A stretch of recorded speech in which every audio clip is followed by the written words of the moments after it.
보면 궁금해지고 보다 보면 책을 사게 만드는 본격 책 읽기 독서 권장 방송 책고 중시자 둘. 오랜만입니다. 도대체 얼마만이요? 전 김기아입니다. 정현욱입니다. 그러니까 지난 녹화가 대선 전이었던 거예요. 대선 전에 정의연 소설을 했었죠. 그렇죠. 그래서 근데 이제 대선 결과가 잘 나와서 잠깐만, 한 달 만에 한 거잖아. 그치. 그 사이에 몇 권 읽었어요? 네? 책 몇 권 읽었어? 요거 말고. 그 사이에 어. 이거 말고 정의연과 조세희 말고. 정의연과 조세희 사이엔 그 무엇도 없죠. 아니 자가격리도 했잖아요. 책 한 권도 안 읽었어요? 책을 읽을 시간이 없었어요. 자가격리 하는데? 네, 바빠서. 집에만 있는데? 바빠서. 아파서가 아니고. 아빠서가 아니라 바빠서. 아프도 할 일이 있는데 책은 안 읽었다. 네. 확고한 소신이네요. 자, 그렇습니다. 한 달 만에 저희가 이게 하게 된 게 뭐 제가 그동안 코로나 자가격리도 했고 뭐 정혁 기자도 격리하고 막 이런저런 일이 있어가지고 한 달 동안 못 하게 되었습니다. 자, 아 그러면 뭐 다시 명맥이 살아나는 건가요? 그럼요. 아이고 아직- 책 읽기 없어졌냐 이런 분들이 있어서. 아직 숨 붙어 있다. 생명신고 사겠다. CTR 하고 있다. 자, 그렇습니다. 자, 정혁 기자 근데 뭐야 그 자가격리 기간 동안 네네. 저는 사실 놀았는데 그냥 정혁 기자는 책을 열심히 읽어가지고 제가 그 책 읽기 컵 누락 참. 그래서 그 두 개 어디 갔지? 그 누락 선배 차에 있는 거 아니야? 다시 나 3번 정도 찾아봤어요. 나도 말씀을 듣고. 예. 근데 뭐 제 차에만 싣고 다녔잖아요. 그러니까 뭐 그날 감독님하고 우리 셋이 다 전달하고 술 먹을 때 흘린 거 아니야? 아무튼 그래서 두 개가 없어. 아무튼이라고 그래서 하지 마시고. 네, 그래서 두 분한테 너무 죄송해서 어. 땡땡땡 분과 땡땡땡 분 두 분인데 그분에게 저희가 책을 두 권을 보내드렸죠. 그러니까 당첨이 됐는데 못 보내드리는. 그러니까 당첨이 됐는데 못 받으신 분들. 그래서 그분들에게는 죄송한 마음에 책 두 권을 이제 드리고 그리고 다음에는 꼭 드리겠습니다 이렇게 말씀드렸어요. 네. 어떤 책 드렸죠?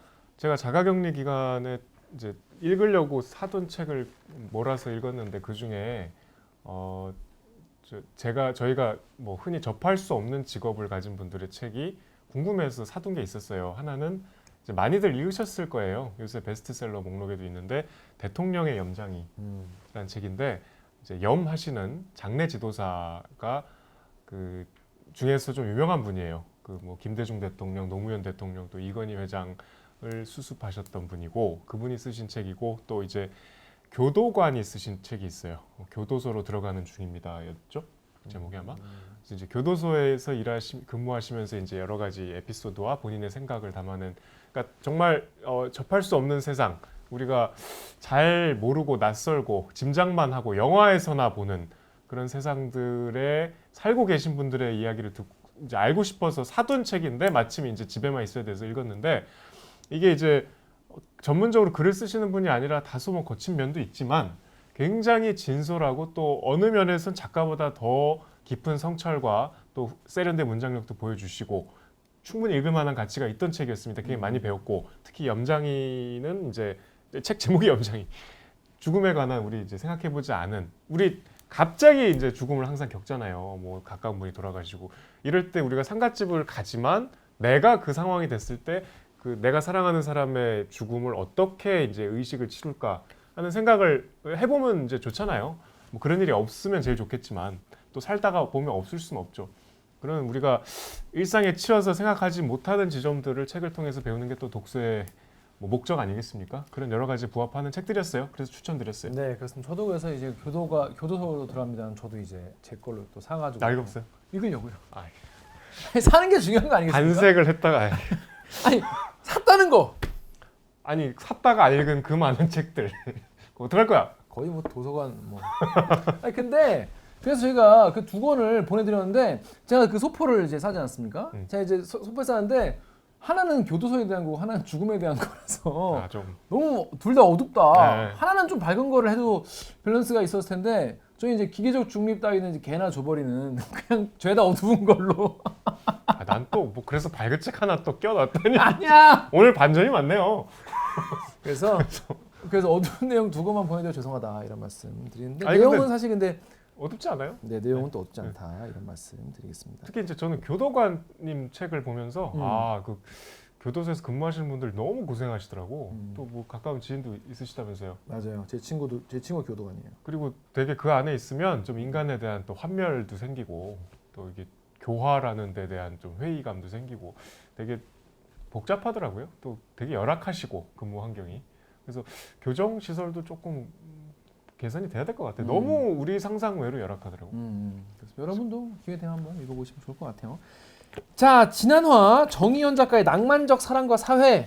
여기 댓글이 아주 그냥 따끔따끔한 내용 댓글이 많으셨어요. 책 작품 자체가 굉장히 좀 아슬아슬하고 또 음. 우리의 수위도 아슬아슬하고 그리고 이제 저희가 워낙 이제 우리 일상이랑 너무 다 있는 내용이었기 때문에 너무 감정적으로 논평한 게 아닌가, 얘기한 게 아닌가 이런 생각도 들었습니다. 방송 보니까 녹화의 상당 부분을 볼 수 없던데. 김 기자 분량을 볼 수 없던데. 종혁 기자 분량도 많이 잘라. 아 그래요? 공개드려요? 같이 하면 같이 자, 하자. 아놀 리님이 결국 자기 꾀에 넘어간 미련한 주인공의 모습으로 그려지면서 소설이 끝나는 건데 작가님은 순결을 무기로 휘두르는 유리를 조롱하며 혐오감 느끼도록 묘사했지만 사실 가치는 그걸 탐내는 사람들에 의해 결정되지 않나요? 순결을 여성의 덕목인 양 주입시키고 그 가치를 높게 매긴 자들은 가려지고 역으로 그 가치를 이용하는 사람만 비난당하는 모양새가 맞는 건가 의문이 들었습니다. 라고 하셨고요. 핸드 D님이 두 개 써있네. 문학 전문가 패널이나 저 여성 패널이 이렇게 아쉬웠던 책 읽기 방송은 처음이네요. 한강 작가님이나 황정은 작가님 때도 좀 그랬지만요. 이 정치적이고 사회적인 소설을 두 기자분들이 너무 개인적인 차원에서만 인상 비평으로 읽어서 너무 아쉽네요. 제목의 의미, 각주의 의미를 생각하지 않고 여성 인물의 행동에 대해서 야 이런 애 진짜 있었는데 난 싫었다 이런 식으로 비우는 건 좀 아닌 것 같다 이런 말씀하셨고 라라롤로님 댓글도 읽어주세요. 라라로로님이 결혼으로 인생 역전을 노리는 여성을 조롱하는 정의연의 칙릿이라고. 썸네일이 눈길을 끄는 용도라지만 동의하기 어렵네요. 2003년에 출간했을 때 칙릿이 유행이긴 했으나 이 소설이 칙릿이었다면 문학과 사회에서 신인상을 주지 않았겠죠. 그리고 여성을 조롱한다고요? 정의연 작가 행사 가봤는데 저렇게 이야기한 적 없는데요. 저는 대들기를 좋아하지만 이런 여성 관련 소설 할 때는 여성 패널 꼭 있었으면 어떨까 해요. 신데렐라 꿈꾸는 남자 간보다 망했다는 여성의 와장창 스토리는 그 시절 스타벅스만 가도 된장녀 소리 듣는 여성에서 조금도 달라진 게 없는 느낌이네요. 2003년 이 작품이 등장하기 전에 보르헤스 소설처럼 각주가 있는 것도 소재가 파격적인 것도 인상적이었어요. 20년 전에 나온 작품이 20년 전보다 더 퇴보한 평가라니 슬프네요. 근데 요거는 좀 김 기자가 착각하셨는데 이거 제가 그때 말씀드렸는데 칙릿은 요건 아니에요. 아 그래요? 그 내가 잘못 알았네. 달콤한 그 도시 그 있잖아요. 그게 이제 대표적인 칙릿 작품이었고 이거는 뭐 그건 아니었죠. 근데 저는 요런 댓글들도 우리가 경청할 만한 지점이지만 저는 어쨌든 이 작가가 그런 여성을 풍자한 거는 우리가 부인할 수 없는 사실이 아닌가. 이제 거기에 대해서 어떤 시각으로 볼 건가. 또 남자도 뭐 그런 분들이 있으니까. 그렇죠. 근데 이게 뭐 꼭 남녀의 문제는 아니죠.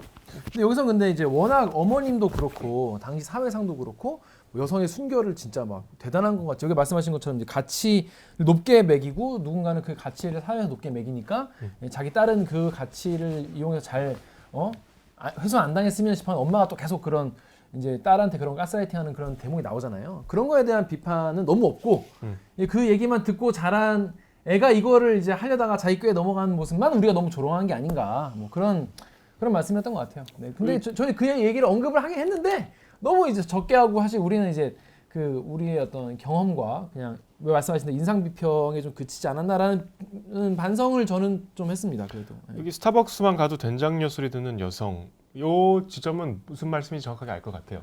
이게 이제 그 당시에 그런 분위기가 분명히 있었죠. 맞아요. 그때 된장녀라는 표현이 네. 이때인가? 네. 이때 처음 그런데 이 소설을 뭐 댓글을 쓰셨으니까 읽어보셨겠죠, 당연히. 이 수준이 아니잖아요. 이 주인공의 어떤 사고 방식이나 여러 욕망들이 맞아요. 굉장히 적극적이죠. 네, 여기에 그치진 않았기 때문에 요거는 조금 부당한 제 입장에서는 조금 과하다는 생각이 들고. 저는 근데 여성 패널이 하나 있었으면 더 좋았겠다는 생각은 하긴 해요. 늘 이런 소설은 그렇죠. 네, 이런 소설들 그런데 저희가 그때마다 이제 둘이 사실 의기투합해서 만든 거기 때문에 사실 저 이렇게 생각합니다. 어떤 노동자 관련된 소설 읽어도 저희가 한계가 있을 수밖에 없고 뭐 옛날 6.25 시절 소설 읽어도 저희가 한계가 있을 수밖에 없어요. 근데 여성 소설도 똑같다고 생각합니다. 여성 소설 읽으면 또 한계가 있을 수밖에 없죠. 더 그렇죠, 여성 소설. 근데 보통은 저희가 그런 걸 극복하려고 이제 평론가 분들 특히 이제 그걸 담당하신 분이 여성 평론가시면 모시려고 노력을 몇 번 했었죠. 몇 번 나오시고. 근데 이거는 말씀드린 대로 방송이 안 됐어요. 네. 방송이 안 됐고 물론 비평은 있었지만 비평은 또 제 기억에 여자분이 아니었던 것 같은데 그래서 좀 그런 여의치 않은 상황이 있었습니다. 저도 좀 그런 부분 좀 아쉽네요.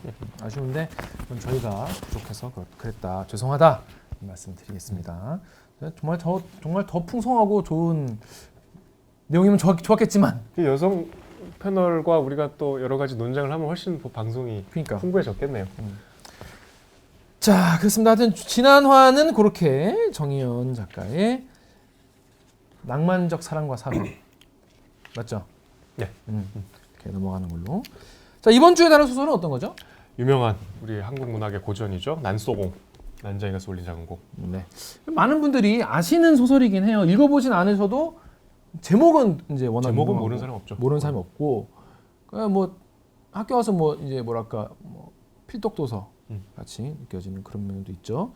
자, 그런데 일단 어떤 내용인지 제목은 아는데 또 가물가물해. 또 옛날에 읽어서.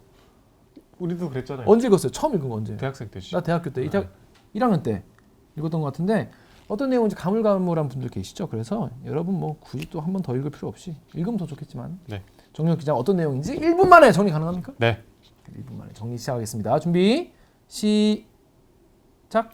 서울시 낙원구 행복동에 이제 키가 1m가 조금 넘어서 난쟁이라고 불리는 분과 그 가족들이 살았는데 부인 또 이제 첫째 영수, 둘째 영호, 셋째 영희 이렇게 5가족이 되게 허름한 집에 살아요. 판자촌에. 근데 이제 거기에 철거 계고장이 날라옵니다.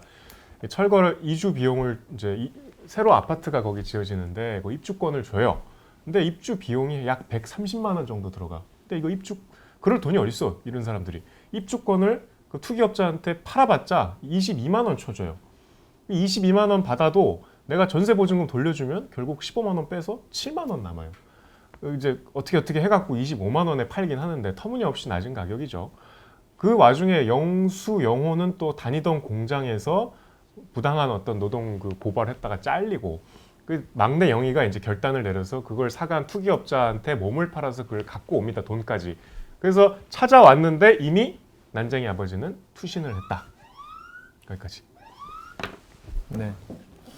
온 가족의 진짜 슬프고 치열하고 비극적인. 근데 난소공 하면 이 작품 중에 이 난소공을 얘기하기도 하지만 이 전체가 사실 연작 소설이거든요. 12편의 연작 소설 전체를 난소공이라고 하기도 해요. 이게 뭐 아주 유기적으로 다음 이야기가 연결되진 않지만 인물들이 계속 나오고 뭐 영수, 영호도 그 뒤에 등장을 합니다. 계속. 영수 영호 어떻게 됩니까? 영수, 영호는 되게 스펙타클해. 영수는 이제 나중에 노동운동을 해서 그 은강이란 대기업의 오너의 동생을 잘못 죽여요. 죽여?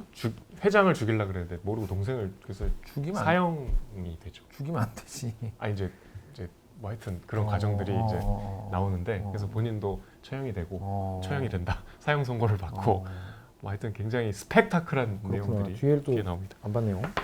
자, 그런데 일단 난소공 소설로서 한 번 더 다시 읽었죠 최근에. 네. 네, 어땠습니까? 저는 계속 이준석이라는 정치인이 너무 계속 떠올랐어. 이준석 처음부터 당 대표. 계속 떠올랐어. 이것 좀 봐야겠다 이런 생각까지 했어요. 봤다고 하겠죠. 그러니까 이제 우리가 뭐 내용 얘기하면서 얘기하겠지만 정말 그 우리가 교과서 위주로만 공부하고 영혼 없는 독서가 없고 성찰이 없고 사색이 없는 사람은 이렇게 생각할 수 있구나. 이 책이 그걸 좀 보여준다는 생각이 불현듯 들었어요. 읽으면서. 이렇게 얘기하니까 제가 얘기하기가 좀 민망한데 저는 소설로서 되게 재밌게 읽었어요. 이게 되게 속도감 있는 소설이더라고. 지금 다시 봤는데. 되게 단문이죠, 그리고. 단문이고 속도감 있고 사건 전개가 팍팍팍 되기 때문에 조금 약간 기괴하고 의무라는 그런 거 싫어하잖아. 근데 약간 뭐 이 엄마의 대사가 굉장히 기괴하잖아요. 약간 음울하고 약간. 근데 그런 엄마의 대사들이 전반적으로 이 작품의 분위기를 이렇게 되게 약간 신비롭고 기괴하면서도 약간 이게 정말 심각한 사연이구나라고 생각이 드는 대사들 어머님이 툭툭 던지는데 사건 전개가 팍팍팍 넘어가기 때문에 전 굉장히 소설 자체로서 그러니까 작품으로서 재미가 있는 소설, 읽는 재미가 있었어요. 저는 솔직히 이게 물론 내용 얘기 뭐 뒤에 하겠지만은 소설 자체로 재밌다 읽으면서. 그리고 제가 제일 싫어하는 게 이제 과거 현재 말 없이 막 왔다 갔다 하는 걸 진짜 싫어하는데 딱 그 싫어하는 구성이잖아. 딱 싫어하는 구성이야. 별 경계선도 없이 이게 그 언제야? 근데 뭔가 이 소설에서는 그게 불편해 이런 느낌이 든다기보다는 훅 들어오네 이런 느낌 오히려 그런 느낌이 들어서 저는 내가 약간 난소공에 대한 어떤 기본적인 경외심이나 존경심을 깔고 봐서 그런가 이런 아니죠. 생각이 들 정도로 김기하 기자는 기본적으로 그런 예의가 없잖아요. 없어요 저는. 네, 황석영 면전에다가 별로라고 하는 분인데 뭐. 그러니까 저는 되게 객관적으로 이제 보려고 다시 생각해도 아찔하다. 황 선생님 다시 한번 사과드리겠습니다. 그 부분은 제가 사과드리겠습니다. 네. 근데 이 소설은 읽으면서 훅훅 들어온다는 그런 느낌이 들어가지고 아 그래요? 네. 근데 이게 예를 들면 뭐 그 아버지가 막 밑도 끝도 없이 달나라에 뭐 어쩌고저쩌고 하는 그런 거 되게 싫어하실 것 같은데. 그 부분은 좀 별로였어요. 아니나 다를까. 그 부분이 별로였는데 명희 그러니까 이게 저 좀 읽으면서 좀 얘기를 보시죠. 아무튼 전 작품적으로 재밌었다. 재미가 있었다. 그리고 사건 자체가 일단 처절하잖아. 첫 오프닝부터가. 그 첫 문장이 참 좋죠. 첫 단락들이. 이게 이제 세 챕터로 돼 있는데 이제 첫 번째 챕터는 큰아들 영수의 시점, 두 번째 챕터는 둘째 영호, 세 번째 챕터는 막내 영희. 그런 거구나. 나는 첫 번째, 두 번째 챕터를 그렇게 구분이 안 되게 읽었어요. 그냥. 왜냐면 두 번째 챕터에 형이라고 나오잖아. 그러니까 화자가 다 달라요. 같은 삼남매의 이야기구나. 예. 그 뭐 어쨌든 다 가족에 관한 이야기인데 조금씩 관점은 다르고 나오는 사건도 다르죠. 근데 기본적인 설정은 서울시 낙원구 행복동이란 가상의 도시인데 참 이름도 일부러 이렇게 지었겠죠.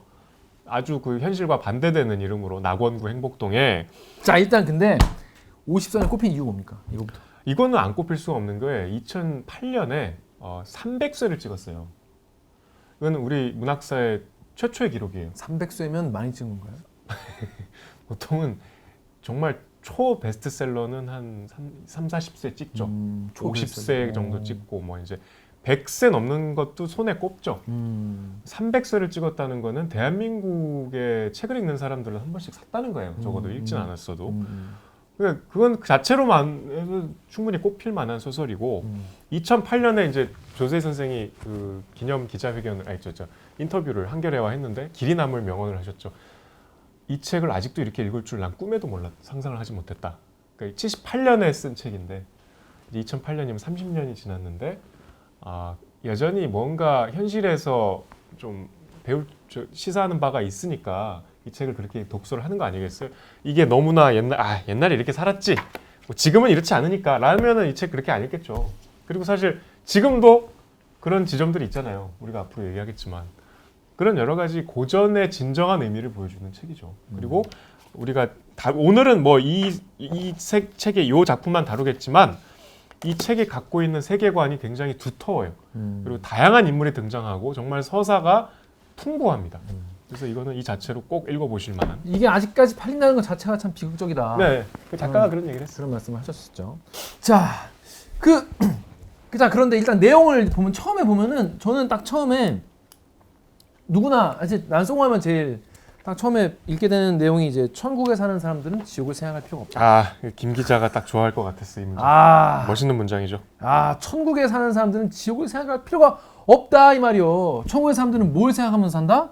그냥 넷플릭스를 보고 산다. 넷플릭스 보면서 굳이 지옥 생각을 왜 해? 지옥 같은 뭐 드라마나 보는 거죠. 약간 어떤 만약 그런 상황이 어떻게 될까 이렇게 물론 뭐 천국에 사는 많은 분 모든 분들이 그러지 않지만은 굳이 내가 뭐 이렇게 뭐 고생한다면 이런 생각을 안 하고 그냥 잠깐의 그냥 생각이나 뭐 컨텐츠로 이제 뭐 소비할 수 있겠지만 하지만 우리 다섯 식구는 지옥에 살면서 천국을 생각했다. 단 하루도 천국을 생각하지 않은 날이 없다. 지옥에 사는 사람들은 천국만 생각하죠. 천국 사람들은 지옥 생각 안 하지만. 그렇죠. 그래서 우리의 생활은 전쟁과 같았다. 우리는 그 전쟁에서 날마다 지기만 했다는 거예요.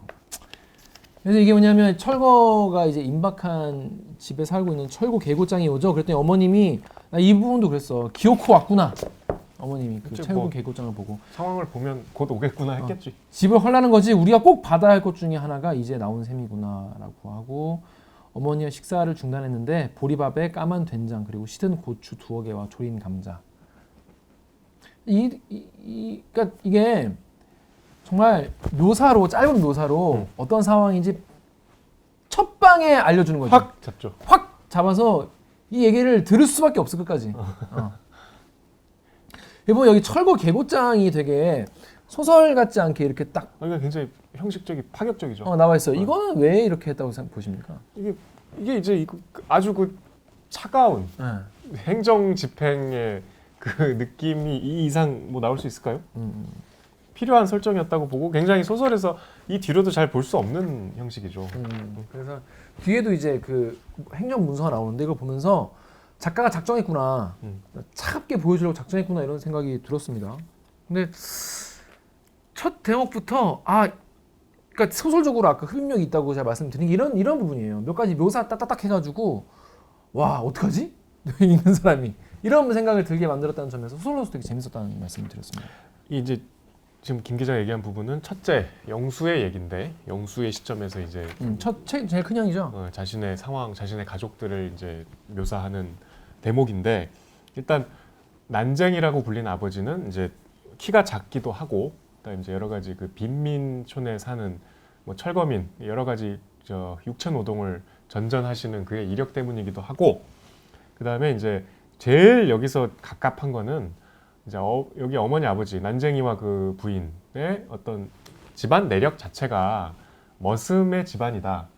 그래서 이 난쟁이 아버지의 난쟁이의 이름이 김불이예요. 불이 한자로 이게 이자가 그 난쟁 노비 조상들의 돌림자예요. 그러니까 이제 이름 자체가 불이 그러니까 나는 노비가 아니다. 뭐 그런 의미가 있는 거죠.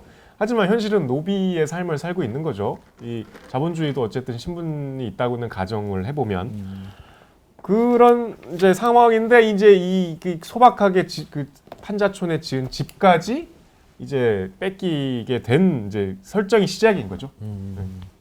근데 보면 아버지가 책을 읽어. 책 많이 읽지. 계속. 약간 현실 도피성으로 읽지만 지적이죠. 이게 근데 물론 이제 책을 읽는 게 무슨 현실에서 무슨 혁명을 한다거나 아니면 내가 공부를 해서 자식들을 먹여 살리겠다 그런 건 아닌 것 같아요. 1만 년 후의 세계 이런 거 읽잖아. 그러니까 황당한 책들을 읽어. 황당한 책들을 좀 읽으시는데 뭐 우주 천문학 뭐 이런. 책을 계속 읽어요. 그래서 책을 계속 읽는다는 것이 어떤 것인가 이 뒤에도 얘기를 하겠지만은 책을 계속 읽는 난장의 아버지인데 일은 굉장히 육체노동을 계속 하시고 근데 이거를 어떻게 봐야 하나 이게 왜냐하면 저도 워낙 오랜만에 읽었기 때문에 거의 처음 읽는 그런 느낌이었어요. 근데 이 보면은 그런 대목이 나옵니다. 전 어렸을 때 되게 기억에 남았던 대목이 이거였어요. 애들이 고기 굽는 냄새를 좋아하니까 거기로 이제 지나가는데 그거 맡고 오면 이제 혼나요. 냄새 맡도 뭐라 그래. 그래서 엄마가 너도 공부 열심히 하면은 좋은 집에 살 수 있고 고기도 매일 먹을 수 있다니까 내가 거짓말! 아버지는 나쁜 사람이야 이렇게 얘기를 해요. 그랬더니 너 방금 뭐라고 했니? 우리 아버지는 나쁜 사람이야 라고 하니까 너 매 좀 맞아야겠구나. 아버지는 좋은 분이시다. 그랬더니 나도 주머니가 달린 옷을 입고 싶어. 맞아. 이 형제들은 옷이 주머니가 없죠다. 그랬더니 엄마는 왜 우리 옷에 주머니를 안 달아주지? 돈도 넣어주지 못하고 먹을 것도 넣어줄 게 없어 그렇지? 아버지에 대해서 막말하면 너 매 맞을 줄 알아라. 이런 얘기를 했어요. 이게 진짜 좀 너무 슬픈 얘기죠. 너무 슬픈 얘기인데 애가 거기까지 생각이 미쳤다는 거죠. 물론 어른이 쓴 소설이지만 애가 이런 얘기를 했다고 생각하면 너무 끔찍하고 너무 슬픈. 근데 이제 이런 분들 이 철거민들끼리는 되게 또 인간적인 정과 끈끈한 유대감이 있었나 봐요. 그 옆에 명인의 집이 있는데 이웃집인데 그 집에서 이제 전세 보증금을 빌려주죠. 그러니까 우리 집에 세든 사람한테 보증금을 돌려줘야 될 거 아니야. 철거가 되니까. 근데 뭐 다 썼겠지. 그러니까 15만 원이란 큰 돈을 이제 명인애가 빌려줘요. 근데 그 명인의 그 명의가 누구냐? 그 영수의 어떤 이제 여자친구 그런 약간 좀 중간에 썸이 있는. 영수는 보면 20대 초반쯤 되는 것 같아. 10대 초반? 20대 초반. 20대 초반. 명의는 이제 둘이 약간 좋아하는 사이고 뭐 좀 에로틱한 장면도 좀 있고 어린 애들이지만 뭐 그렇게 깊게는 안 가지만 그러다가 저는 이게 참 슬프죠. 그래서 이제 뭐 그 정도 나와요. 그러다가 나중에 명의가 어떻게 됐는지 나오죠. 저는 사실 이 부분, 그러니까 여러분도 혹시 이 부분 기억나십니까? 이제 둘이 그러니까 에로틱한 그런 뭐 상황 연출하고 둘이 얘기를 하면서 왜냐하면 이제 철거당하는 동네의 애들이니까 자기끼리 어떤 공감대도 있고 그러면서 얘기들 하고 약간 정을 쌓고 이런 얘기를 하는데 나중에 나는 뭐 어디서 일하지 않을 거야, 공장에서 일 안 할 거야, 뭐 이런 얘기를 하다가 나는 뭐 먹고 싶어. 그러니까 나 사이다, 포도, 라면, 빵, 사과, 계란, 고기, 쌀밥, 김 이런 거 먹고 싶다 이런 얘기예요. 여자애가. 이 어린애가. 명희는 나의 손가락 하나를 마저 짚지 못했다. 그 명희가 자라면서 다방 종업원이 되고 고속버스 안내양이 되고 골프장 캐디가 되었다. 그 애가 어느 날 헬스케진 얼굴로 집에 돌아왔다. 그 애로서는 마지막 인사였다. 어머니는 명희가 집에 올 때마다 배가 불러있었다고 나중에 말했다. 명희는 음독 자살 예방센터에서 숨을 거두었다. 싫어, 엄마 싫어. 독약 기운에 빠져 명희는 소리쳤다. 성장한 명희는 마지막 순간에 어렸을 적 일들 속을 헤매었을 것이다. 그 애가 남긴 예금 통장에 19만 원이 들어있었다. 제가 앞에서 말씀드린 부분이 이 부분이에요. 사실 이런 식의 과거 회상, 이거 사실 미래 설명인 거죠. 과거 회상은 아니고. 미래에 갑자기 훅 들어오면 헷갈릴 수 있거든요. 근데 저는 약간 이거를 작가가 의도하고 쓱 얘기하죠. 슥 얘기를 하니까 갑자기 시퍼런 칼이 들어온 느낌이었어요. 읽으면서. 명희가 뭔가 여기서 되게 천진한 그런 이야기를 하다가 그래봤자 걔는 나중에 이렇게 비극적으로 살게 되었고 그렇게 죽었다는 얘기를 확 하니까 읽는데 너무 끔찍하고 너무 여기 나오는 등장인물들 다 이렇게 될 수도 있겠구나 이런 생각이 또 훅 들면서 정말 앞에서 얘기했던 그 되게 어린 남녀의 그런 낭만적인 이야기들이 갑자기 저는 그거랑도 좀 이어지는 것 같더라고. 뒤에 보면은 그 동생이 영희가 펜지꽃 두 송이를 폐수에 버린다는 꿈 이야기 나오거든요. 그런 느낌이었어. 그 펜지꽃 두 송이가 폐수에 처박히는 그런 느낌을 여기서 받았어요. 너무 그러니까 끔찍했어요. 아마 추정컨대 이제 가족들 부양하려고 본인이 이제 생활전세에 뛰어들었겠죠. 이제 어린 나이에 여성으로서. 근데 뭐 물적 토대도 없고 또 학교도 안 다니고 할 수 있는 건 이제 몸으로 때우는 일밖에 없으니까 이제 뭐 고속버스 안내양, 뭐 다방 종업원 이러다가 이제 좀 나쁜 길로 빠졌나 보죠. 그래서 뭐 올 때마다 배가 불러 있었다 그러고. 근데 본인도 그런 비극적이고 참 신선한 일상을 견디다 못해 스스로 목숨을 끊는. 그러니까 사이다, 포도, 라면, 빵 이런 거 먹고 싶다고 옆집 남자친구랑 막 얘기하는, 배불렀으면 좋겠다는 거잖아요. 한마디로 풍성하게 먹고 싶은 거 좀 뭐 이렇게 뭐 무슨 뭐 다금바리 회가 먹고 싶다거나 캐비어가 먹고 싶다거나 그게 아니잖아. 그랬던 소박한 꿈을 가진 이제 여성이 되게 비극적인 삶을 살았다는 게 그냥 한 달락도 안 되는 짧은 분량으로 나오죠. 제가 이 얘기를 해도 될지 모르겠는데 잠깐 제가 좀 취재에 갔었던 얘기를 잠깐 좀 할게요. 제가 이걸 보면서 그분이 생각이 났어요. 제가 예전에 그 기초생활수급자분 취재를 간 적이 있었어요. 기초생활수급자. 네.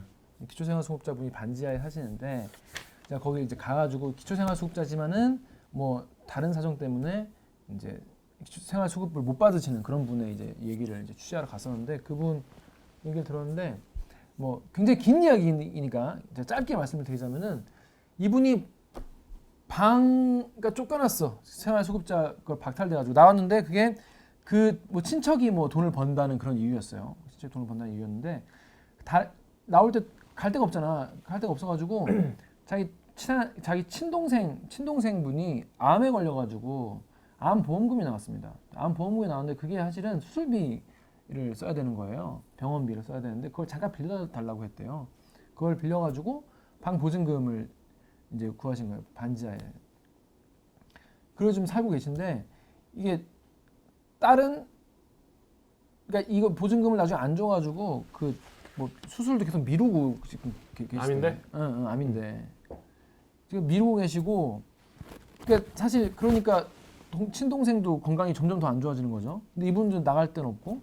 근데 이분이 딸이 하나 있어요. 딸이 하나 있는데 딸이 이제 이분 말씀으로는 되게 뭐 예쁘장하대요. 근데 편의점에서 알바를 하는데 남자친구가 생겼대요. 근데 남자친구는 이제 오토바이로 배달을 하는 분인 거예요. 근데 배달하는 분이 배달하시다가 오토바이 사고가 나가지고 다리가 부러지는 거죠. 다리가 부러져가지고 얘가 돈을 못 버는데 이 따님은 그 남자를 너무 좋아해가지고 이 남자의 이제 병원비랑 이런 것도 해주고 싶어 하고 근데 그 와중에 또 둘이 이제 아이가 생긴 거예요. 그러니까 제가 그 얘기를 그 일상을 쭉 듣고 있는데 헛웃음이 나더라고. 왜냐하면 좋은 일이 생길 어떤 기회 같은 게 너무 없는 거지. 빠져나갈 구멍이요. 빠져나갈 구멍이 너무 없어. 이게 사랑하는 게 죄도 아니고 어린 나이에 사랑하는 게 죄도 아니고 내가 방 한 칸에 살고 싶다는 것도 죄도 아니고 암 수술을 받고 싶다는 것도 죄가 아니야. 여기 있는 사람들 그 누구도 죄가 없어. 근데 이게 나쁜 일만 계속 생겨. 좋은 일이 생길 기회가 안 보이니까 내가 그 얘기를 듣고 있는데 앉아서 듣고 있는데 너무 답답하고 그러다 내가 도와줄 수 있는 방법도 없고 근데 기초생활수급비는 안 나오고 근데 그 얘기를 듣고 있는데 헛웃음이 나더라고 나중에. 좋은 일이 생길 일이 정말 너무 없다. 이런 생각이 들었어요. 근데 그분도 몸이 안 좋아가지고 방에 계속 계시고 자 그때 이후로 어떤 가난이라는 것이 어떤 희망과 기회를 박탈해 가는 것이구나. 그리고 그 사람들의 삶에서 뭔가 희망이나 어떤 행복 같은 게 과연 어디에서 이게 있을까 좀 그런 고민을 많이 하게 되는 그런 취지인데 결국 그 내용도 뭐 기사에는 못 담았어요. 나가지도 않았지만은. 근데 이거를 보고 그런 생각이 들어요. 그 친구가 그 어린 친구가 편의점에 알바했던 그 친구가 과연 얼마나 행복한 삶을 앞으로 살게 되는지 제가 연락을 더 해보지 않아서 모르고 제가 그 이후로 궁금해서 어떻게 잘 살고 계신 연락을 해봤는데 연락이 안 되더라고. 모르죠. 스마트폰도 끊겼을지 연락도 끊겼을지. 그래서 이거 보면서 참 이 이야기를 보면서 전 그 생각이 들었어요. 이게 나아질 리가 없는 삶을 부여받은 사람의 삶이라는 건 어떤 것일까. 보면서 명희의 어떤 비극적인 삶을 갑자기 훅 들어오는데 갑자기 그분 생각이 나면서 굉장히 저는 섬뜩하고 그랬던 충격적이었습니다. 읽으면서. 예. 그런 분들을 우리가 기자니까 많이 보죠. 많이 보게 되죠. 많이 보게 되기 때문에 그런 분들의 삶을 옆에서 직접 본다는 거는 그러니까 우리가 가난을 보통 성공 스토리의 어떤 메타적이죠 설정으로 많이 접하잖아요. 배경으로 오프닝으로 뭐 그랬는데 이제 막 성공했다. 쪽방에서 밤새 매일 공부하고 막 그냥 찬물에 이래서 나중에 검정고시해갖고 뭐 고시 합격해서 뭐 이런 얘기들 많이. 근데 그거는 뭐 그런 분도 있는데 정말 일부에 불과하지 않을까. 대체로는 그 가난의 어떤 굴레 속에서 막 발버둥 치다가 짓눌리는 삶도 많이 있죠. 그러니까 우리가 지금 김 기자가 얘기한 그런 어린 아이들 보통 앞날이 창창하다고 하는데 참 앞날이 예측이 되잖아요. 앞날도 비극적일 것이구나. 안 좋은 일이 생길 수밖에 없는 그런 일을 해도 그 남자친구도 아니 배달을 열심히 하는데 그 친구도 가난할 거 아니에요. 그러니까 뭐 안전장구나 뭐 제대로 했겠습니까? 그러니까 그냥 뭐 부러지고 뭐 그럼 바로 수입 딱 끊기는 거잖아요. 우리 같이 뭐 여러분도 뭐 정규직이 계시겠지만 우리 같은 정규직은 코로나 걸린다고 해서 뭐 월급 안 나오고 그러지 않잖아요. 그냥 뭐 휴가다 뭐 이렇게 생각하는 분도 계시고 물론 자영업자분들은 그만큼 공치는 거니까 그런 일을밖에 할 수 없는 그런 상황. 하지만 사랑할 수밖에 없는 그런 상황. 이렇게 겹치면서 너무 그때 생각이 났어요. 그분 이야기 생각이 나가지고 되게 슬펐어요. 근데 여기를 살아가는 이제 이 가장 노릇을 하는 난쟁이 아버지가 아버지도 채권 매매, 칼 갈아요.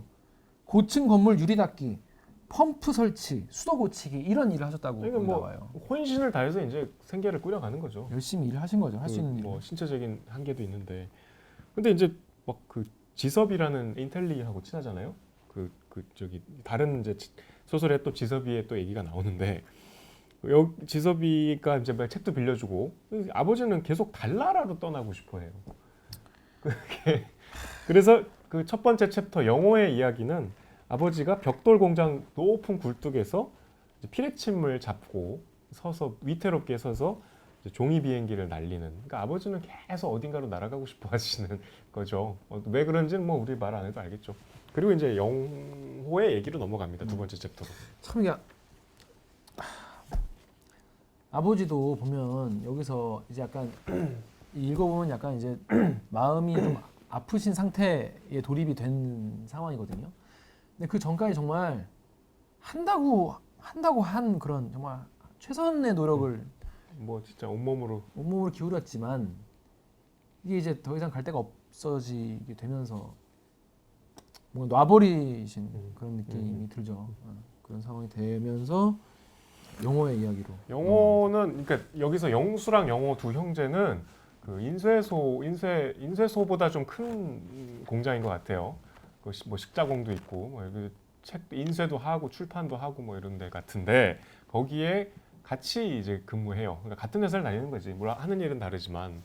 그래서 이제 영호의 이야기는 그 회사에 대한 묘사가 많이 나오고 더 그다음에 이제 형에 대해서 이 형은 어쨌든 같이 못 배웠지만 이 중에 제일 똑똑하고 제일 책을 많이 읽는 이제 유사 인텔리아.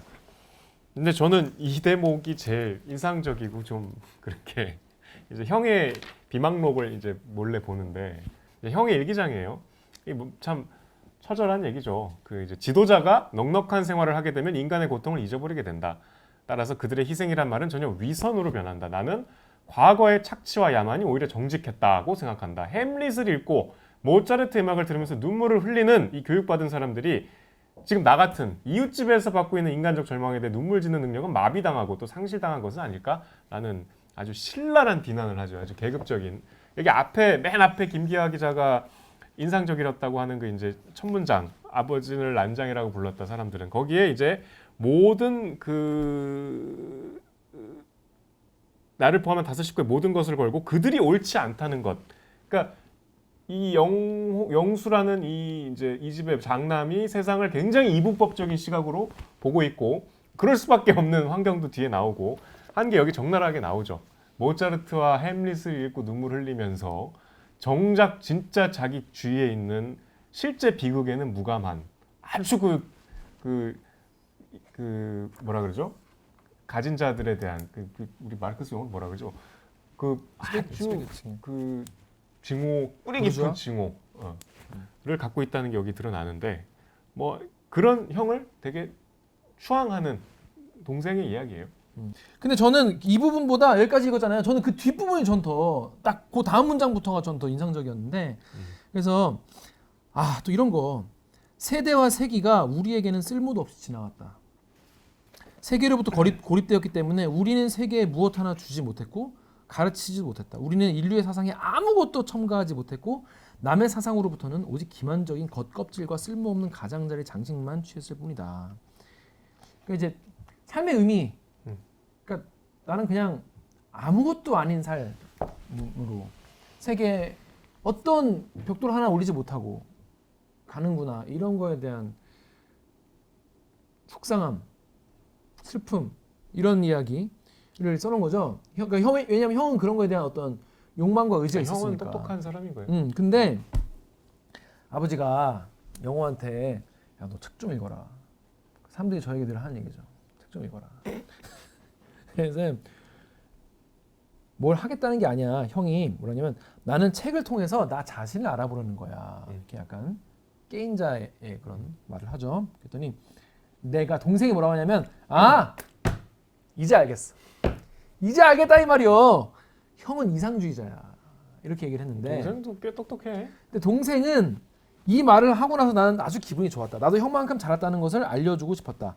다른 아이들과 달리 어려운 말을 할 수 있을 만큼 잘했다는 걸 알려주고 싶었어. 근데 형은 얼굴이 화가 나 있었어. 형 또 왜 화를 내냐? 화를 내죠. 나는 그때 형이 화를 내야 하는 까닭을 알 수 없었어. 자, 저는 이 대목도 되게 마음에 들었는데 왜냐면 어릴 때 그런 욕망이 있잖아요. 내가 어디서 하나 주워 들으면 나 이거 안다는 거 막 자랑하고 싶어. 그 세계에 발을 이렇게 들여넣었다는 신호를 보내고 신호를 싶죠. 보내고 싶어. 그래서 형한테 나쁜 의도로 말한 게 아니라 형같이 말하는 사람을 이상주의자라고 하더라. 그래서 형 이상주의자 그냥 나 이 단어 알아. 나도 대화에 껴줘. 이런 뉘앙스로 얘기를 했는데 형은 이상주의자라는 단어를 되게 실력도 없고 힘도 없고 돈도 없으면서 망상만 하는 그냥 이상만 좇는 어떤 비현실적인 꿈만 그리는 나약한 지식인을 이상주의자라고 이때 막 비난했거든. 그런 걸로 동생이 나를 말한 것 같아서 기분 나빴을 거예요. 이 형도 사실 나는 가난한 집에 난 대학 나온 것도 아니고 공장에서 일하면서 주워 들은 걸로 또 책 읽은 걸로 이렇게 주장을 하는 내가 그냥 이상주의자가 아닐까? 나간 사람은 아무것도 못하는 게 아닐까? 이런 자괴감에 빠져 있는 찰나에 동생이 형 이상주의자야 이러니까 오히려 푹 내가 속상해하던 거를 푹 찌른 것 같이 오히려 더 아프고 속상했을 거라는 생각이 들고 전 여기서 형이 화를 안 낸 게 용하다 싶을 정도의 생각이 들었어요. 누구나 그런 생각을 하거든요. 내가 제일 좀 대학교 1학년 때 경영학과 교양 수업을 듣는데 그때 이제 대차 대조표라는 걸 처음 배웠어요. 근데 이제 우리 제사 지내러 그때 큰 집에 가면 큰 아버지가 이제 뭐 이렇게 중소기업 운영하고 계셨거든요. 그러니까 이제 대차 대조표를 내가 안다는 걸 큰 아버지한테 너무 얘기하고 싶어서 참 내가 왜 그런지 모르겠어. 20살이나 먹고 왜 그런지 모르겠는데 큰 집엔 대차 대조표 같은 거 없어요? 그러니까 큰 아버지가 좀 황당해하는 거야. 야, 그게 집에 왜 있냐? 뭐 그런 거겠지. 대차 대조표 좀 봅시다. 나 그거 알아요. 누구나 그런 시기가 있죠. 누구나 그런 시기가 있죠. 근데 이제 그거를 그런 게 누군가에겐 또 상처가 그러니까 본의 아니게. 네, 형은 나름 치열하게 일상을 살고 있는데 그 인쇄소까지 가서 몸으로 때우면서 이 동생이란 시기가 어느 날 이상주의자라고 하면 뭐 약간 자존심 상할 수도 있죠. 빡치죠. 근데 그래서 우리 공장에서 일하는데 공장 있는 사람들은 이런 얘기를 해요. 우리 공원들은 우리가 아는 것만큼밖에 사물을 이해하지 못했다. 당연하죠. 아는 만큼 보이는 거니까. 그러니까 왜냐 영호의 챕터에서 그 인쇄 그 업체의 이제 사례를 통해서 그 부당한 노동 조건에 노출된 노동자들의 얘기가 제일 많이 나와요. 근데 사장이 여러분이 자꾸 뭘 요구하고 이러면 회사 망합니다 이러니까 그 일하는 사람들 입장에서는 회사 망하는 게 싫은 거야. 안 되는데. 왜냐하면 자기가 익힌 여기 사는 기술 빼놓고는 성장의 기반이랄 게 없어. 우리 공원들 우리가 아는 것밖에 사물을 이해 못해. 아무로 이 기반을 잃고 싶어 하지 않아. 회사는 우리가 생각하는 걸 싫어했다. 공원들은 일만 했다. 무엇 하나 일깨워줄 사람이 없었다. 어른들도 자기 경험을 들려줄 것도 없었다. 그게 너무 처절하지 않아요? 점심시간이 꼴랑 30분인데 그마저도 밥을 10분 안에 먹고 또 20분 운동을 시켜. 그럼 뭐야 이거 어떻게 살아? 우리는 너무나 모르는 게 많았다. 사장에게는 다행한 일이었다. 이러니까 이런 상황이니까 근로기준법을 준수하라고 전태일 여사가 분신을 할 수밖에 없는 상황인 거죠. 뭐 뒤에 얘기하려고 그랬는데 이게 소설이 나오는 시대가 이게 78년 작품인데 이제 70년에 전태일 열사가 분신을 하시고 그다음에 71년에 이제 광주 대단지 사건 아시죠? 이 두 사건이 이 소설에 직접적인 영향을 줬다고 해요. 뭐 여러 가지 작가의 말들을 종합해 보면 전태일 열사의 뭐 분신은 뭐 다 아실 테고 너무나 잘 아실 테고 그때 노동자의 현실이 이제 수면 위로 드러났죠. 대학생들이 뭐 그 전태일 열사의 비망록을 보면 대학생 친구 하나만 있으면 좋겠다고 했던 그 죄책감들. 그래서 이제 대학생들이 그때부터 노동운동에 투신했고 71년에 이제 광주 대단지 사건은 쉽게 얘기하면은 서울의 그 청계천의 그 판자촌 그때 그 강남 1970이라는 영화에 보면 나오는 그 진짜 형편없는 판자촌들 피난 이후 이제 막 그냥 무허가 판자촌들이 막 이렇게 난무했는데 난립했는데 그걸 정리하려고 그 사람들을 이제 광주 지금으로 치면 성남 중원구 수정구 지금 굉장히 비싼 동네죠.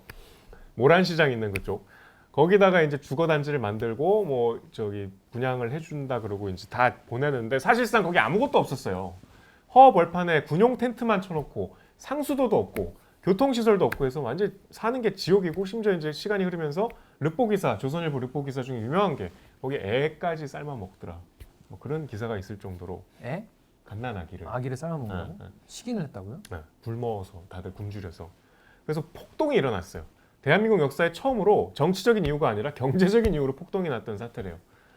그런 일이 있었어요. 72년에. 이 연작 소설은 75년부터 8년까지 쓴 거거든요. 딱 그 얘기죠. 그리고 여기에 지금 판자촌, 철거민들 얘기만 나오는 줄 알았는데 중간에 영호의 얘기를 보면 지금 김 기자 얘기대로 노동 현실이 아주 적나라하게 나오죠. 짧은데도 불구하고. 이 보면은 그 사장 집에는 나무가 잘 자라는데 나무 의사들이 나와서 돌본다는 거예요. 나무 종합병원에서. 나무 의사라는 지금. 그러니까 나도 나무병원 앞을 지나본 적 있는데 거기 보면 귀댁의 나무는 건강합니까? 이렇게 써 있다는 거예요. 그래서 외과 수술 건강 유지 관리 써 있는데 함께 지나던 어린 조역이 말했다. 우리 집엔 나무가 없습니다. 나는 건강하지 못합니다. 그래서 자기끼리 약간 자조적인 개그를 친 거죠. 나름. 우리는 배를 잡고 웃었다. 무엇이 그렇게 웃었는지 모른다. 어린 조혁은 그때 거의 날마다 코피를 흘렸다. 사실 이 문장 앞까지는 전 약간 너무 좀 직접적인 비유다 싶어서 좀 별로라고 생각했거든요. 근데 그 다음에 어린 조혁은 날마다 코피를 흘렸다는 얘기가 나오고 진짜 그랬을 법하다는 생각이 들면서 이것도 약간 좀 훅 들어오는 그런 부분이었어요. 근데 일단 그래서 이 집이 철거가 되는데 영어의 챕터의 끝부분에 철거 장면이 나오죠. 그냥 철거되는 게 아니라 근데 보상금을 줘요. 터무니없는 보상금을 주죠. 근데 보상금을 주는데 이거를 조금이라도 좀 더 받아야 되니까 좀 미루다 미루는 게 또 소설의 한 축입니다. 그러니까 보상금이 아니고 입주권을 주잖아요. 입주권. 그러니까 입주권도 주고 보상금. 그러니까 입주권을 가져갈지 입주권을 얼마에 팔지. 근데 입주권을 이제 살려는 투기업자들이 이제 늘 그 배회하죠. 얼마에 파세요 이렇게. 근데 이제 너무 그 가격이 터무니없으니까 아파트 내가 지금 돈이 없어서 이거를 팔아야 되지만 너무 그거에 한 5분의 1도 안 되는 가격을 부르니까 사람들이 그리고 실제로 그 가격이 거래가 되니까 근데 또 실제로 곧 집이 헐리니까 나 어디 빨리 가야 되니까 돈은 필요하고 그래서 어쩔 수 없이 팔죠. 근데 이제 그거는 뒤에 이제 저 영희 챕터에 더 자세히 나오고 이제 영호 챕터의 앞거는 마지막에 철거 장면인데 이게 좀 판타스틱하게 나오잖아요.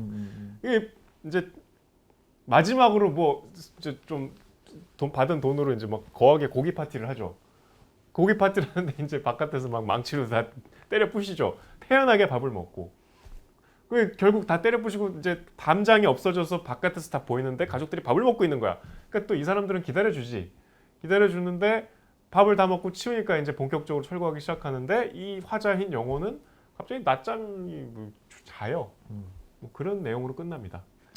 이 밥 먹는데 철거하는 장면이 참 영화같이 묘사가 됐더라고요. 그래서 시멘트 담이 구멍이 뚫리더니 먼지가 오르고 어머님이 이제 우리 쪽으로 돌아 앉아가지고 우리 말없이 식사를 계속했다. 아버지가 구운 쇠고기를 형과 나의 밥그릇에 넣어주었다. 뿌연 시멘트 먼지 저쪽에서 그들이 우리를 지켜보았다. 그들은 안으로 들어오지 않았다. 그들은 서서 우리의 식사가 끝나길 기다렸다. 어머니가 부엌으로 가서 숭늉을 떠왔다. 아버지와 지섭이 숭늉을 마셨다. 그러니까 숭늉까지 다 먹고 이제 딱 사실 되게 뭐랄까 저는 이 대목을 보면서 왜 이렇게 했을 거라고 생각이 들었어요. 왜? 뭐 어떤 장면? 마지막까지 이렇게 딱 숭늉까지 먹고 이렇게 딱 치우고 나서 딱 나온 게. 글쎄요. 뭐 닥친 운명에 대한 당당한 대응 아닐까요? 전 약간 마지막까지 나갈 때라도 뭔가 인간의 존엄을 좀 지키고자 하는 그런 마지막 노력 같은 게 아니었을까 싶어가지고 뭐랄까 되게 멋있었어요. 숭고한 장면이죠. 숭고한 장면인 것 같고. 고기를 먹잖아요. 평소에 못 먹는. 근데 보면은 전 당연히 이제 철거하는 분들은 또 피도 눈물도 없잖아요. 그래서 이게 와서 이제 부실 줄 알았는데 그래도 기다려 줄 때까지 아직 이 동네가 정이 있어. 이 동네 정이 있다. 명인애도 그렇고 보면. 이 동네 용역들은 그래도 정이 있었다. 심지어 폭력을 행사하는 건 얘네야. 그 철거 당하는 현장이 지섭이라고 그 아버지한테 책 빌려주는 과외 선생님. 이 집 과외 선생님이 아니고 다른 집 과외 인텔리지 얘는. 근데 얘가 이제 노동운동하는 아마 대학생 정도 될 거야. 막 그거에 분개해서 이제 철거 반원들 막 때려 눕히죠. 왜냐하면 제가 예전에 이제 철거민들 전철련 분들 많이 계셨는데 저희 학교가 이제 고대인데 고대 뒤쪽에 레미안 들어올 때 거기 철거촌 있었어요. 유명했죠. 네, 거기서 이제 철거가 거기 뭐 지키려고. 근데 제가 그 철거 당하는 현장이 있었어요. 너무 무서웠던 게 그 깡패 분들이 오셨는데 깡패 분들이 이제 막 이게 문신도 있으시고 얼마나 무서워. 그리고 이제 거기서 이제 지킨다고 바리케이트를 쳐놓고 막 철조망이랑 가스통을 그렇게 쌓아놨어 그때. 가스 너무 무서운 거예요. 이거 터지면 어떡하나. 근데 그러라고 이제 막아놓은 거긴 한데 또 가스통에 막 불 붙이고 막 뭐 그랬단 말이에요. 무서웠는데 그 순간 치고 들어올 때의 그 순간과 이런 거는 거기서 있어본 사람은 알아요. 먼지가 엄청나게 많이 나고 피하 구분이 잘 안 돼 사실. 이 대학생들이 막으려고 오는 애들인지 뭐 모르는데 나무 뭐 강목 같은 거를 많이 들고 다니면 하는데 그때도 저도 이제 어떤 할머니 집도 이제 같이 있고 이랬었는데 참 그때 생각이 많이 났어요. 그때 그래서 제 후배는 잡히고 저는 안 잡히고 그러니까 내가 튀라한테 빨리 안 튀어가지고 그 친구 잡히고. 삼성건설의 거대 자본 횡포에 맞서던 대학생이 이제 삼성건설 아파트에 들어가고 싶어하는 아니에요. 생활이 저는 쌍용. 저는 아닌데 아무튼 그때 그 기억이 나면서 이때 이 철거하는 그 상황인데 제가 겪었던 철거 상황은 굉장히 폭력적이고 굉장히 빠르게 진행이 돼 밀어내는 그런 거였고 여기는 되게 그래도 인간적인 어떤 선을 좀 지켜주는 그런 장면이었는데 먼지가 뽀얗게 일어나는데 쇠고기 밥 먹고 반찬 밥 먹고 이런 게 더 비극적이고 더 뭐랄까 영화 같고 그런 장면이었어요. 인상적이었어요. 근데 이러고 나서 애가 자는데 나는 햇살 속에서 꿈을 꾸었다. 영희가 펜지꽃 2송이를 공장 폐수 속에 던져놓고 있었다.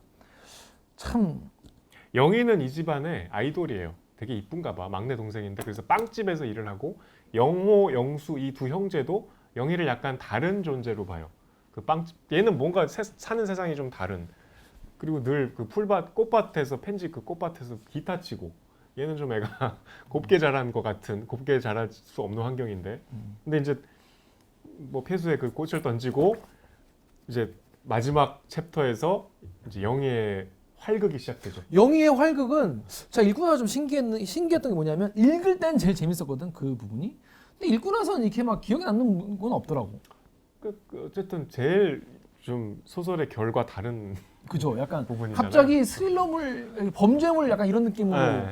그러니까 뭐 내용 아시는 분 아시겠지만 영희가 이제 그 부동산 이제 그 일을 하는 젊은 29살짜리 그것도 엄청 어린 애인데 걔한테 이제 뭐랄까 팔려간달까? 뭐 그러니까 이 동네에서 돈을 이 딱지를 모으는 사람이에요. 그 입주권을 헐값에 다 사들이는 거야. 그래서 그거를 이제 딴 데 가서 폭리를 취하겠죠. 부동산 투기업자죠. 그래서 얘네가 이 최후의 이 입주권을 25만 원 부르는 사람이 있으면 팔자 할 때 나타나지. 그래서 이제 그걸 파는데 그 영희가 그 협상을 하거든. 근데 이제 집이 헐리고 나니까 이제 그 남자를 찾아가요. 그 세단을 타고 그 판자촌에 왔다 갔다 하는 남자를. 그 남자를 이제 나한테 접근해서 뭐 요구를 하죠. 그 우리 돌려달라고. 근데 뭐 얘도 이제 막무가내로 돌려달라고 하는 게 아니라 얘도 뭔가 무언의 어떤 유혹을 하죠. 그래서 갑자기 이 소설에서 어울리지 않는 그 클로로폼이 등장하지. 이 마취시키는. 이제 순서상으로는 이 남자가 얘를 자기 집으로 데려와서 이거 조건을 걸지. 너 앞으로 내가 뭘 요구하든 거절하면 안 된다 넌. 그러니까 뭐 어떤 목적으로 데려간지 알겠죠. 그래서 첫 그 경험을 마취 상태에서 그래서 이제 그런 관계가 지속되다가 얘는 이제 계속 그 타이밍만 본 거지. 그러다가 이제 딱 어느 타이밍에서 그 마취제를 그 남자한테 먹이고 그 남자가 가져간 자기의 입주권과 얼마간의 돈을 갖고 튀죠. 그래서 다시 동사무소에 가서 그 입주권 뭐 이렇게 해갖고 그 아파트를 갖고 와요. 갖고 와. 뭐 진짜 대단한. 그러니까 완전 엄청난 능력자야. 이렇게 어린애가 이런 생각까지 한다는 게 대단해. 근데 보면은 영어도 그 중간에 부동산 이 아줌마랑 거래하는 장면이 나오는데 다 알아. 매매 무슨 뭐 동장 무슨 뭐 도장이랑 뭐 가져오면 된다 이렇게 애들이 어린 게 아니에요. 보면은 다 이런 걸 겪다 보니까 다 아는데 영희 굉장히 주도 면밀하게. 근데 이제 그 끝이 별로 안 좋았죠. 주도 면밀하게 이제 자기 거를 다시 가져오겠다 이렇게 해서 그 집에 가서 금고를 열고 이제 그걸 가져와가지고 등록까지 하는 그런 장면이 있어요. 근데 약간 아슬아슬하고 약간 좀 범죄물 같은 그런 느낌 마지막에 나는데. 갑자기. 그리고 갑자기. 중간에 또 웃긴 게 그래서 얘가 그걸 훔쳐갖고 이제 택시 타고 튀는데 또 중간에 내려서 담배를 펴요. 그럼 또 택시 기사한테 쓱 내려서 옆에서 같이 되게 그 장면 영화 같아. 맞아. 얘는 무슨 사연 때문에 이러는 걸까? 또 이렇게 옆에 담배 피고. 그래서 여기서 두 번째 이 행정 서류 같은 게 나와요. 그래서 이 행정 서류 철거 확인원 철거했다. 앞에는 철거 계고장이고 이건 철거 확인원이에요. 그래서 이 두 가지 철거 처음에는 철거 계고장으로 시작을 하고 엔딩은 철거가 확인됐다. 이거 이제 완전히 막내딸 때문에 내 집 마련이 순식간에 됐어. 그러니까. 근데 이제 가족들이 없어진겨. 그러니까. 우리 집이 없으니까. 그러니까 딸은 최선을 다해 정말 자기가 정말 있는 걸 모두 다 바쳐서 내 어떤 여기서 이제 표현대로 숨결을 바쳐서 바쳐서 그리고 또 기지를 발휘해서 조마조마한 거를 통과해서 집을 마련해서 우리 걸로 해서 왔더니만 없어. 아무도 없어. 그래서 이제 물어 어느 집에 있다고 갔더니 근데 얘는 이제 이미 막 온몸이 만신창이가 된 거죠. 그 성적 학대를 당하고 그렇죠. 그래서 막 진짜 졸음이 쏟아지는 상태에서도 이제 거기를 거의 뭐 낮은 포복으로 기어가서 딱 도달했는데 이제 뒤에 또 이 가족이 나와요. 누구네 가족이더라? 얘네가 이제 가족의 소식을 들려주죠. 어디에 갔는데 아버지는 이미 돌아가셨다. 이제 투신을 하신 걸로. 그래서 근데 여기는 이해가 안 되는 게 마지막에 헐린 집 앞에 아버지가 서 있었다. 아버지는 키가 작았다. 어머니가 다친 아버지를 업고 골목을 돌아 들어왔다. 아버지 몸에서 피가 뚝뚝 흘렀다.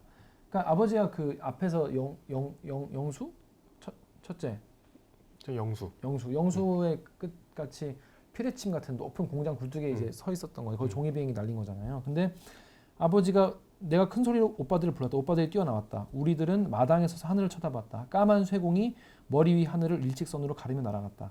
아버지가 벽돌 공장 굴뚝 위에 서서 손을 흔들어 보였다. 어머니가 조각마루 끝에 밥상을 올려놨다. 의사가 대문을 들어서는 소리가 들렸다. 아버지 어머니가 나의 손을 잡았다. 아 하는 울음이 느리게 나의 목을 타고 올라왔다. 이게 마지막 다 섞인 거죠, 그러니까 이거는 이제 환상인 거죠. 환상인 거죠. 이거 이미 이 상황에서는 가족들이 그 공간에 없잖아요. 이미 끝난 상황이라서. 그러니까 이제 그렇게 됐다. 근데 여기 근데 저는 제가 부족해서 그러니까 빨리 정연욱 기자 설명해줘야 돼. 왜 난장이가 쏘아 올린 작은 공입니까 제목이? 이제 많은 참고서에는 그렇게 나오죠. 난장이가 어떤 내가 딛고 있는 땅에서 뭔가 새로운 희망, 다른 삶을 찾고 싶어서 공을 던졌지만 공은 중력에 의해서 늘 땅으로 떨어지는 실패의 과정을 보여줄 거다. 그걸 풍자한 거다. 늘 하늘로 날아가고 싶어하잖아 아버지가.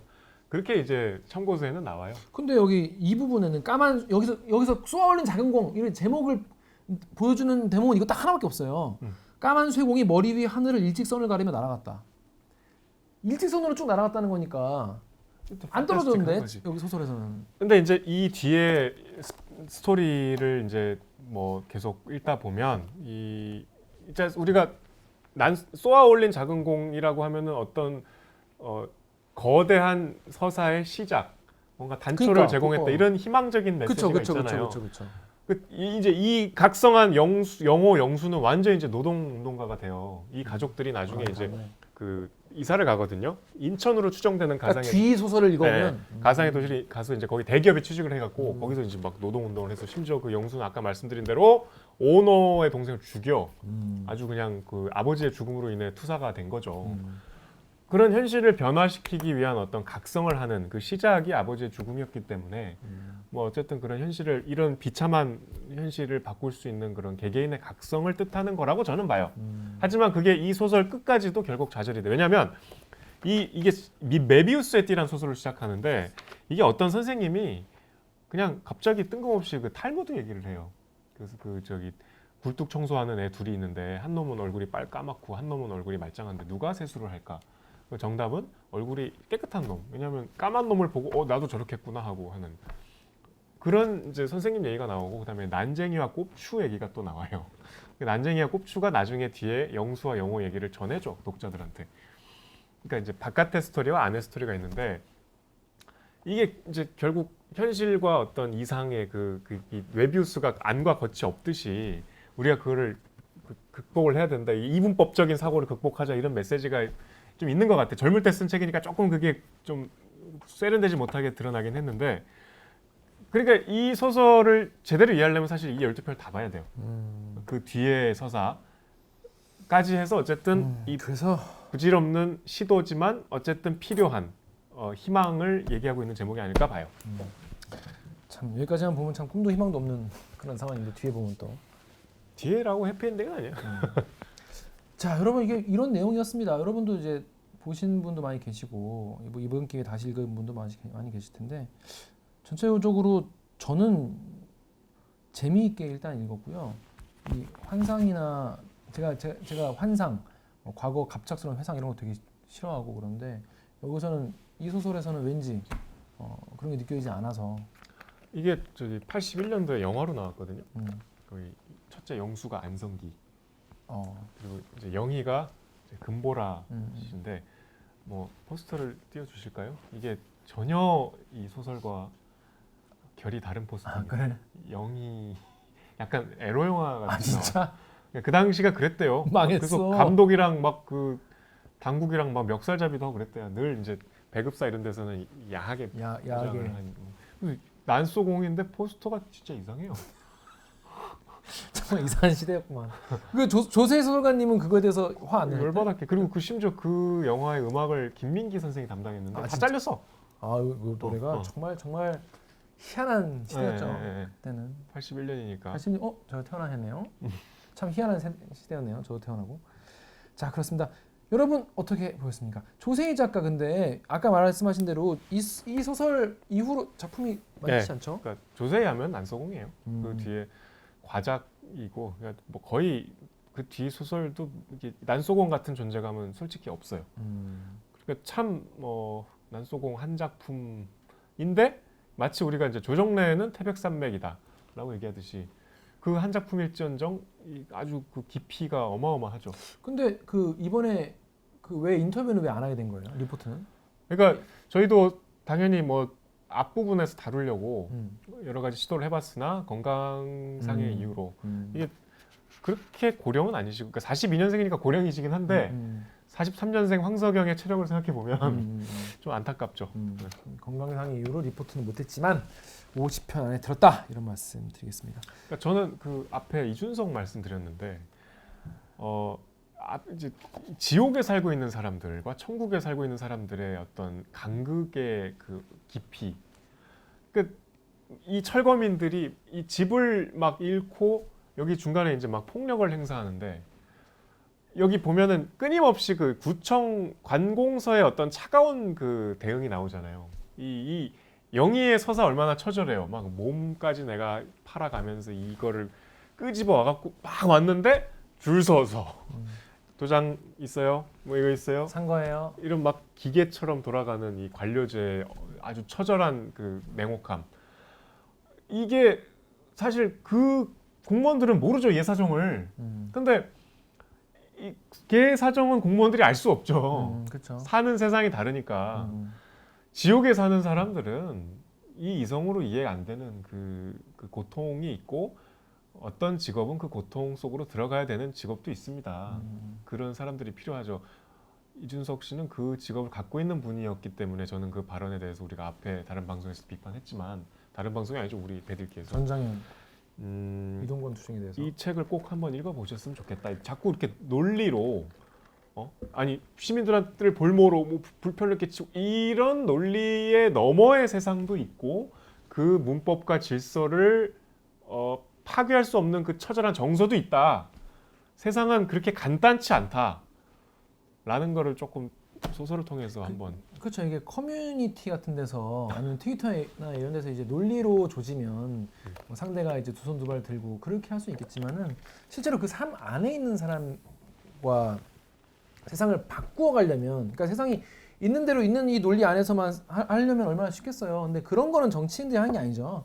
그거는 경찰이나 뭐 검찰이나 이런 분들이 하는 거죠. 정치를 하는 분은 더 세상을 더 나은 곳으로 바꾸려고 정치랑 입법기관인 거잖아요. 법을 바꿔서 세상을 바꾸려는 거니까.